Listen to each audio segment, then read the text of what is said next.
कैसे हैं आप? मेरे चैनल विधि सारथी में आपका स्वागत है। आज का हमारा टॉपिक है विधि के समक्ष समता, विधियों का समान संरक्षण यानी अनुच्छेद 14। ये अनुच्छेद 14 पर जो वीडियो है वो 2 पार्ट में बनाई जा रही है। तो ये अनुच्छेद 14 का पार्ट फर्स्ट है। इसमें अनुच्छेद 14 जो है वो हमारे संविधान में समता का अधिकार है और समता से रिलेटेड जो उपबंध हैं वो अनुच्छेद 14, 15, 16, 17, 18। 14 समता के आदर्श से निहित है। 15, 16, 17, 18 उसके अन्य विशिष्ट उदाहरण हैं। तो अनुच्छेद 14 कहता है कि भारत राज्य क्षेत्र में किसी भी व्यक्ति को विधि के समक्ष समता तथा विधियों के समान संरक्षण से राज्य द्वारा वंचित नहीं किया जाएगा। तो यहाँ पर 2 टर्म आती हैं, विधि के समक्ष समता तथा विधियों का समान संरक्षण। विधि के समक्ष समता जो है ये हमारा विधि जो वाक्यांश है ये ब्रिटेन संविधान से लिया गया है, जिसे प्रोफेसर डायसी ने रूल ऑफ लॉ कहा है यानी विधि का शासन कहा है। और दूसरा जो है विधियों का समान संरक्षण ये अमेरिका से लिया गया है। चलिए अभी हमारा टॉपिक है विधि के समक्ष समता। विधि के समक्ष समता से तात्पर्य है कि जो व्यक्ति समान परिस्थिति में है ना, उन जो व्यक्ति हैं समान परिस्थिति वाले वो विधि के समक्ष समानता रखेंगे। यानी जो व्यक्ति, पहली बात तो ये आर्टिकल जो अनुच्छेद 14 है ये व्यक्तियों पर लागू होता है, ये नागरिक और अनागरिक दोनों को लागू होता है। यानी विधि के समक्ष समानता का मतलब है कि सभी लोग कानून के लिए, कानून के सामने समान होंगे, सभी के लिए समान कानून होना चाहिए। और जो ये प्रोफेसर डायसी है उन्होंने जो विधि का शासन बताया उसकी क्या क्या विशेषताएं होती हैं यही बता देते हैं आपको। इसमें 3 बात होती हैं, मनमानी शक्ति का अभाव और विधि की सर्वोच्चता। यानी सरकार की मनमानी शक्ति नहीं, केवल किसका शासन होगा? विधि का शासन होगा, विधि की सर्वोच्चता होगी और विधि के उल्लंघन के लिए ही दंडित किया जाएगा। सेकंड चीज, विधि के समक्ष समता, इसका मतलब कि सभी वर्ग सामान्य विधि के अधीन होंगे, यानी कोई भी हो वो सामान्य विधि के अधीन होंगे और जो सामान्य न्यायालय द्वारा लागू कराई जाएगी। ये प्रोफेसर डायसी का चल रहा है। इसका मतलब है कोई भी व्यक्ति विधि से ऊपर नहीं है। और थर्ड, जो संविधान है वो सामान्य विधि का परिणाम है। इसका अर्थ जो शक्तियों के अधिकार का स्रोत संविधान नहीं बल्कि न्यायालय ने जो नियम बनाए, व्याख्या करी, वो है। तो जो ये पहला और दूसरा है, मनमानी शक्तियों का अभाव या विधि की सर्वोच्चता और विधि के समक्ष समता, ये तो हमारे भारत में लागू होते हैं और जो थर्ड तत्व है वो हमारा भारत में लागू नहीं होता है। अब जो ये है आपको 2 टर्म लगेंगे, विधि के समक्ष समता, विधियों का समान संरक्षण। तो विधि के समक्ष समता का मतलब है समान परिस्थिति वाले व्यक्तियों के साथ समान व्यवहार करना, उनके लिए समान कानून को लागू करना। यहां पर एक केस आता है बहुत important, Anwar Ali Sarkar versus state of Bengal versus Anwar Ali Sarkar. इसमें जस्टिस पतंजलि शास्त्री जी ने कहा कि विधि के समान संरक्षण विधि के समक्ष समता का ही एक उपसिद्धांत है। यानी ऐसा नहीं हो सकता कि विधियों का समान संरक्षण का तो हम इंतजार करते रहें और विधि के समक्ष समता को लागू कर दें। यानी जहां विधि के समक्ष समता होगी वहां विधियों का समान संरक्षण स्वयं आएगा, जहां विधियों का समान संरक्षण होगा वहां विधि के समक्ष समता आएगी। तो यहां आपने देखा कि विधि के समक्ष समता का क्या अर्थ है। विधि के समक्ष समता का अर्थ है कि समस्त व्यक्तियों के लिए एक समान कानून होना चाहिए, या और वो व्यक्ति समान लोग होने चाहिए, यानी समान व्यक्तियों के लिए एक कानून, ये नहीं कि हमारा भारत है, इसमें बहुत सारे वर्ग के लोग रहते हैं, जैसे अमीर गरीब, है ना। अब जैसे इसका उदाहरण ले लेते हैं, इनकम टैक्स है हमारा, समानता का नियम के उदाहरण बता रही हूँ आपको मैं, इसको इनकम टैक्स से लेके देखिए। इनकम टैक्स एक कानून है, और अगर हम सोचें कि पूरे देश में इनकम टैक्स कानून सब पर लगा दो, कैसे संभव है भाई?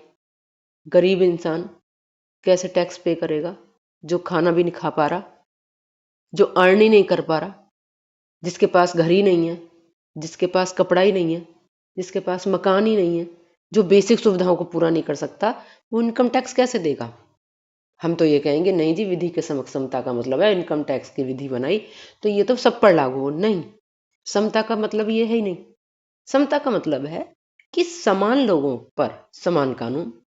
इनकम टैक्स है, उसमें देखिए क्राइटेरिया दिया है, अगर किसी की इनकम इतने से इतने तक है तब उस पर टैक्स लागू होगा। एक क्राइटेरिया बनाया, अगर इनकम इस क्राइटेरिया में आ रही है तो आप पर इतना टैक्स लगेगा, अगर इनकम इस क्राइटेरिया में आ रही है, इतनी इनकम है तो इतना टैक्स लगेगा। ये है समता का अर्थ, समान लोगों पर समान कानून। जैसे एक उदाहरण देते हैं कि मान लीजिए अगर इनकम टैक्स लगता है 1 लाख रुपए से ऊपर वालों पर, एक उदाहरण है, वो मैं बता नहीं रही कितने से कितने पर लगता है, इसका कोई मतलब नहीं है, सिर्फ बात को समझने का प्रयास करना है आपको। अगर इनकम टैक्स का ये बताया 1 लाख से ऊपर वाले व्यक्तियों पर लगेगा, तो 1 लाख से 2 लाख तक के जो समान लोग हैं, जो इस वर्ग में आ रहे हैं, उन पर एक सा टैक्स लगेगा। 2 से 3 पर एक सा टैक्स लगेगा। 3 से 4 पर एक सा टैक्स लगेगा। मीन्स जो समान वर्ग के लोग हैं उनके लिए एक समान कानून का होना। इसमें दूसरा जो हमारा टर्म, इसमें प्रोफेसर जो डॉक्टर जेनिंग्स हैं, उन्होंने भी कहा विधि के समक्ष समता का तात्पर्य समान परिस्थिति वाले लोगों के लिए समान विधि होना चाहिए। ठीक है। अब दूसरा जो हमारा इसमें है, अब इसमें साथ में केस भी ले लेते हैं। अब दूसरा हमारा आएगा विधियों का समान संरक्षण। विधियों का समान संरक्षण से क्या तात्पर्य है कि संरक्षण, विधि का संरक्षण यानी कानून की रक्षा समान कानून की अधीनता से है, और जो वैसी ही परिस्थिति में जितने भी लोग रह रहे हैं सब पर समान रूप से लागू हो, किसी के साथ भेदभाव ना हो। यदि एक परिस्थिति के लोग हैं तो उनके साथ कानून एक ही होना चाहिए। अब इसमें हम केस देख लेते हैं। यानी आपको समझ में आ गया, विधि के समक्ष समता यानी सबके लिए विधि समान हो, विधियों का समान संरक्षण यानी सबको विधियों का संरक्षण समान रूप से मिले। अब हम इसमें आते हैं एक अपने केस पर। इसमें 2 केस सफिशिएंट है, चिरंजीत लाल वर्सेस यूनियन ऑफ इंडिया। इसमें यह कहा गया कि विधि के समक्ष समता की व्याख्या करते हुए उन्होंने कहा कि समानता का अर्थ ये नहीं कि प्रत्येक विधि सामान्य प्रकृति की हो और एक ही विधि सब व्यक्तियों पर लागू हो ना। इसका मतलब ये नहीं है। इसका मतलब ये है कि जो विधि है वो समान वर्ग के व्यक्तियों पर समान रूप से लागू हो। और उन्होंने कहा कि अनुच्छेद 14 वर्गीकरण की अनुमति देता है, वर्ग विधान को मना करता है। इस चीज के लिए ये जो हमारा आया टॉपिक, अभी जो एक लाइन बोली, वर्गीकरण की अनुमति देता है, वर्ग विधान का निषेध करता है, ये हमारी नेक्स्ट टॉपिक में होगा। इसको साथ ही साथ में एक और आएगा इसमें, क्या एक व्यक्ति भी एक वर्ग होता है, ये भी हमारा नेक्स्ट टॉपिक बनेगा। तो इस चिरंजीत लाल वाले केस में माननीय सुप्रीम कोर्ट ने कहा विधि की समता का अर्थ है कि समान वर्ग के साथ, समान एक से लोगों के साथ एक ही विधि को लागू करना, यानी समान व्यक्तियों के साथ समान कानून। अब नेक्स्ट आता है हमारा अमीर उन्निसा वर्सेस महमूद बेगम। इसमें क्या हुआ था इसे समझ लीजिए। इसमें यह हुआ था कि एक व्यक्ति थे निजाम हैदराबादी तो उनकी मृत्यु हो गई।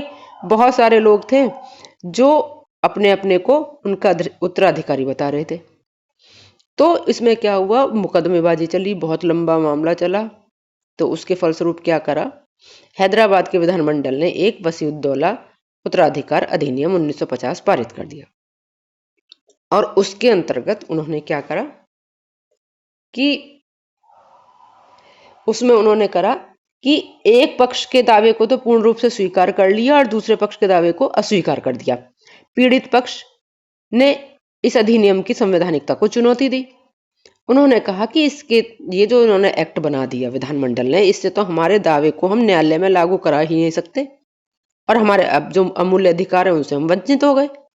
तो माननीय उच्चतम न्यायालय ने वसीउद्दौला उत्तराधिकार अधिनियम 1950 को अवैध घोषित किया और उन्होंने कहा कि सरकार ने ये तो बताया ही नहीं कि जो वो वर्गीकरण कर रहे हैं वो क्या कैसा है, यानी वो युक्ति युक्तता को साबित नहीं कर पाई सरकार।